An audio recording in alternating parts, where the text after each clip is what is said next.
If you make this mistake in winter, you won't see a single animal. In winter, animals completely change the way they move. And if you don't understand that logic, you can spend hours outside without crossing paths with a single wild animal. Hi there, I'm your wildlife virtual guide. Today, we're going to look at how to observe animals in winter, and most importantly, how to do it without putting them in danger. Winter is a very sensitive season for wildlife.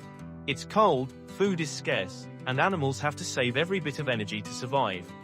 A single disturbance, a single unnecessary flight, can cost them more energy than they'll gain in an entire day. That's why our goal isn't to get closer to the animals. Our goal is to understand the terrain, read the signs, and observe from a distance, without ever causing them to flee. In this video, we'll explore which species remain active in winter, where to find them, how to read clues in the snow, and how to take photos without stressing wildlife. In winter, you can't go looking for just any species.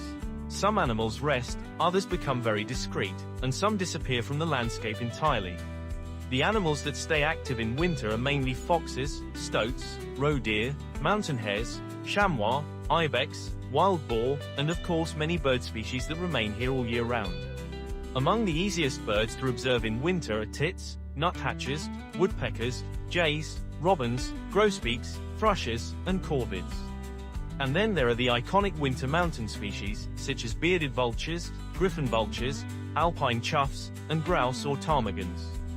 But with these species, you need to be extremely careful, because their environment is incredibly sensitive.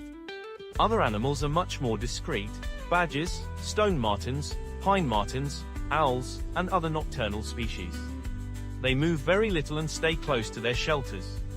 And then there are species you can see, but should absolutely never approach, like weakened red deer, hinds, or high-altitude chamois. Why? Because in winter, these animals are already running on an energy deficit. Every movement costs them far more than it would in summer. A few seconds of fleeing can make them lose as many calories as several hours of feeding. And that food isn't always easy to find. That's why winter requires even more attention, even more distance, and even more respect. In winter, the right method is to observe the terrain, not the animal directly.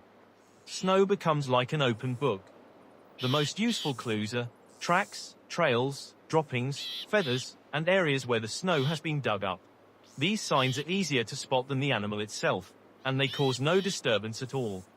For example, a fox leaves a thin, regular line of footprints, almost like a clean, straight line. Roe deer leave wider prints, with two clearly visible hooves, and sometimes little pause marks where the animal stopped to listen or observe its surroundings.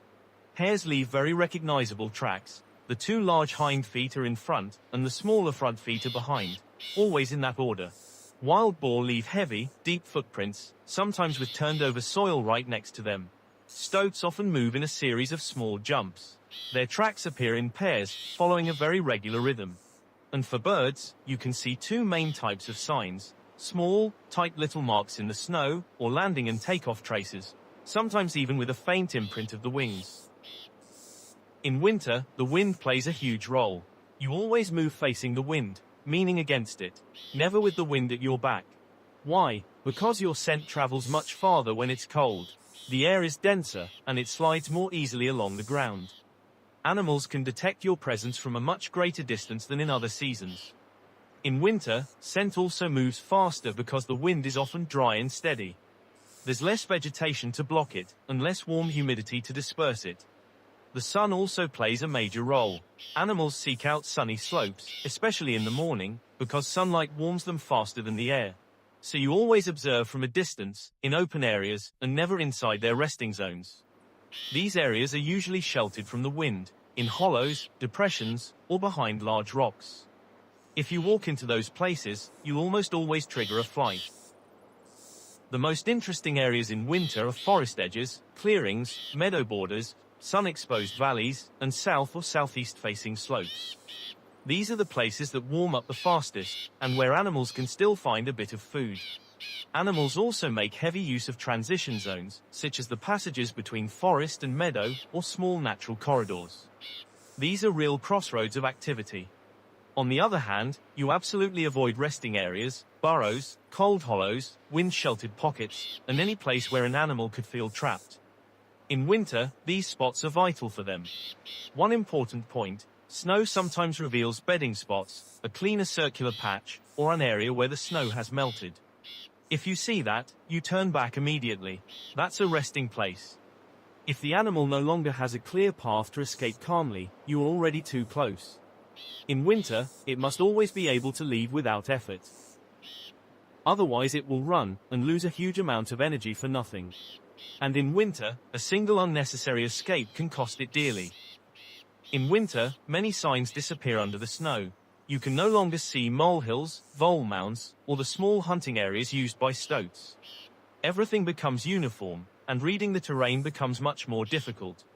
That's why preparation in summer and autumn makes all the difference. You mark your observations, identify active zones, and gradually build a real map of your wildlife playground. And this is exactly where the app can help you. If you mark vole areas in summer, for example, you already know where foxes and stoats will hunt in winter, even when everything is covered in snow. The app also helps you stay more ethical. The better you know your terrain, the less you move around at random, and the less you risk disturbing wildlife. You go straight to the right places, at the right times, and you keep your distance. In the animal profiles, the Wildlife Photographer app also shows you rutting periods, birth seasons, and the times when each species is most active. It helps you understand what's happening around you and plan outings that truly match the season. In winter, the better prepared you are, the more you increase your chances of success, all while respecting wildlife as much as possible. In winter, you almost always photograph from a distance. It's safer for the animals, and it's also the best way to avoid making them flee. To keep a good distance, I recommend using a telephoto lens of at least 500mm. It's a very solid base for winter, and if you want to shoot portraits or stay really discreet, even longer focal lengths are better. It also depends on your method. In a hide, you can sometimes use slightly shorter focal lengths because the animal comes to you. But when you're stalking and moving through the terrain, a long telephoto lens allows you to stay far away and avoid disturbing wildlife. For settings, here's the simplest approach: a shutter speed of at least 1/800th, silent shooting mode, a fairly wide aperture, and exposure adjusted for snow so everything doesn't turn too dark. In wildlife photography, the right distance is always the same, the distance at which the animal does not change its behavior. But in winter, this is even more important. Animals have less energy, and a simple escape can cost them a lot. If the animal stops, tenses up, or looks at you for too long, it means you're already too close. In that case, step back, and leave it in peace. In winter, the absolute rule is simple: never make an animal flee. Never follow it through deep snow. Never enter resting areas. And step back immediately if the animal looks at you for too long. Every unnecessary escape can cost it a huge amount of energy, sometimes more than it can recover in a whole day.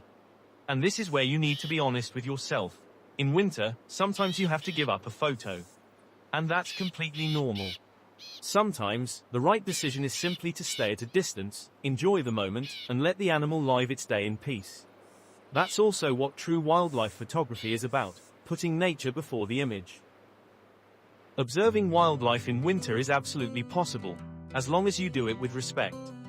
If you want to prepare your season and keep all your observations in one place, you can check out the Wildlife Photographer app.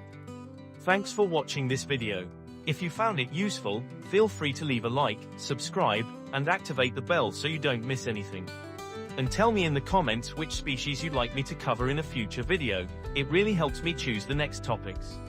I'll see you again very soon. Until then, enjoy nature, and take care of wildlife.